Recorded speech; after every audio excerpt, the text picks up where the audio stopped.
अगर मैं ये शादी करूंगा ना सिर्फ अपनी माँ के कहने पर, औलाद की मजबूरी में।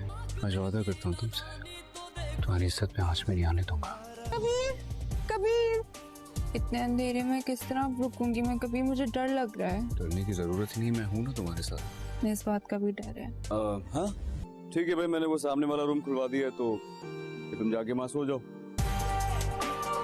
झूठ, ये कोई मजबूरी नहीं। नहीं, कमजोरी है जो मुझ में नहीं है। अलग कमरा चाहिए।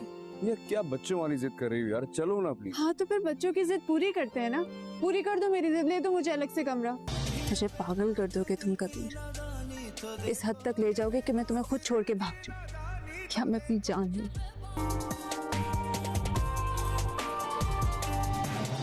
दीवार बन के खड़ा हूँ तुम्हारे सामने, मेरा साथ तो दो एक बार।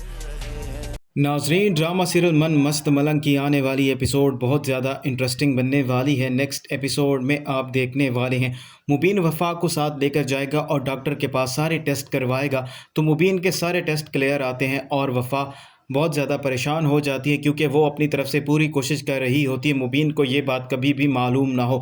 और मुबीन को ये बात मालूम हो जाती है मुबीन में कोई भी कमी नहीं है। इसीलिए जैसे ही वो घर वापस आता है और अपनी माँ के सामने वफ़ा से यही बात करता है, अगर मैं दूसरी शादी करूँगा तो अपनी माँ के कहने पर करूँगा, और तुम मुझसे ये उम्मीद मत रखना कि तुम मुझे रोक लोगी। मैं कभी भी तुम्हारे कहने पर नहीं रुक सकता, क्योंकि अब ये बात मुझे मालूम हो गई है, मुझ में कोई भी कमी नहीं है, और जो भी कमी है वो तुम में है। मेरे सारे टेस्ट क्लियर आए हैं। और वफ़ा मुबीन की बातें सुनने के बाद बहुत ज़्यादा परेशान हो जाती है और मुबीन से कहती है मैं ऐसा नहीं करने दूंगी। मुबीन वफ़ा से यही कहेगा मैं मजबूरी में शादी कर रहा हूँ, मुझे औलाद चाहिए, इसीलिए मैं अपनी माँ के कहने पर अब तीसरी शादी करने जा रहा हूँ। तो वफ़ा मुबीन से कहेगी आप झूठ बोल रहे हैं, आपकी कोई भी मजबूरी नहीं है। तो मुबीन वफ़ा से यही कहेगा हाँ ये मजबूरी नहीं है बल्कि कमज़ोरी है जो कि मुझ में नहीं है, तुम्हारे सामने मेरे सारे टेस्ट क्लियर आए हैं।